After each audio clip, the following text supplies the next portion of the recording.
Hi, and welcome to today's lesson, Order of Operations, Left to Right. So we already know how to do order of operations from a previous year. We know that we start with our grouping symbols, then we move to exponents, multiplication, division, and addition, subtraction. We used PEMDAS in previous years, and we're going to be using GEMDAS or GEMDAS from here on out because the G is going to be talking about grouping symbols. For this lesson, let's just focus on how to properly do multiplication, division, addition, subtraction. So we're focusing on the left to right operations. We'll start with addition, subtraction. So here are a couple of examples. We notice a couple of things. One, over here, I have inside parentheses just one number. So we actually want to think about parentheses as just a way to make negative numbers a little easier to read. This is not actually showing an operation at all. It's just showing that 11 is negative, and it helps keep it grouped separately from the operator in front of it, which is this plus sign. The second thing that we notice is that our operations on this one is plus and then minus, so we have addition then subtraction. On this one we have subtraction and then addition. So let's learn how to use these operations properly.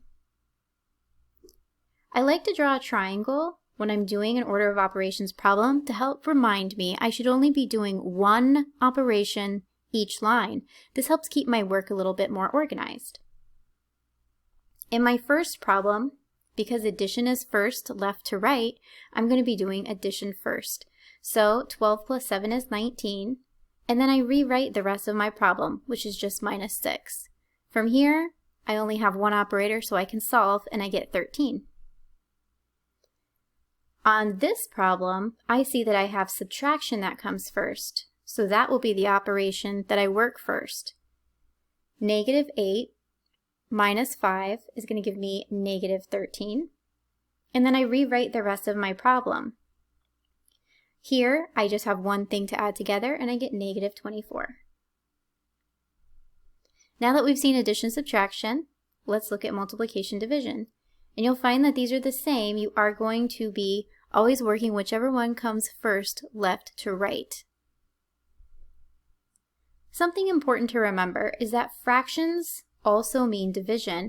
So here we have 42 divided by 6, and here we have 36 divided by 12. Both of these are division. They're just two different ways of seeing the problem. I'm drawing my triangle just to keep my work organized.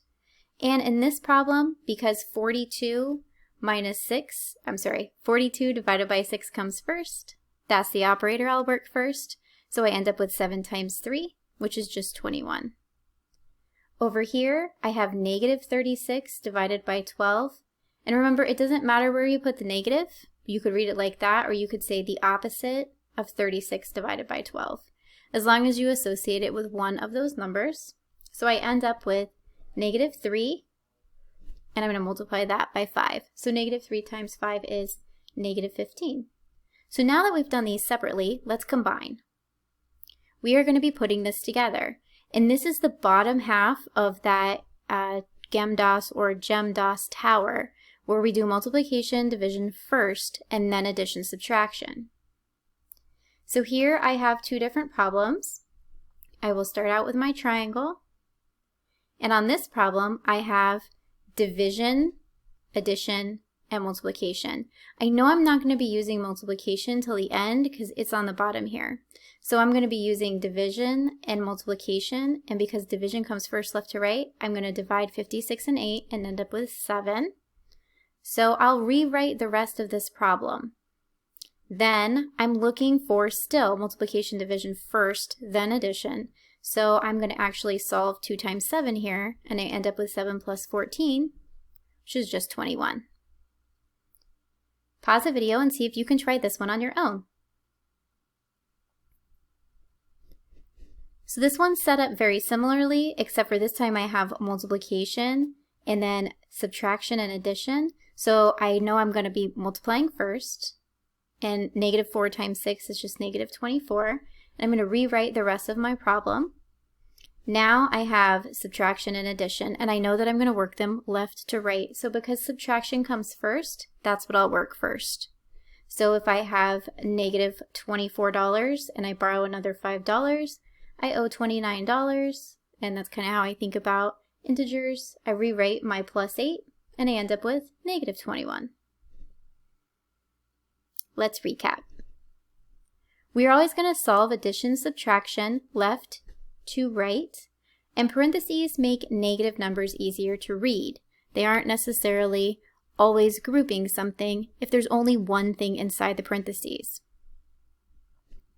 We know that we're going to solve multiplication and division left to right, whichever comes first, and that division can be written as a fraction. And we also learned that when we solve multiplication and division, we will do that before addition, subtraction, and we will only use one operation each line, and then rewrite the rest of the expression until solved. That wraps up our lesson. Thanks so much for watching. Feel free to click to subscribe for this and other videos. Until next time.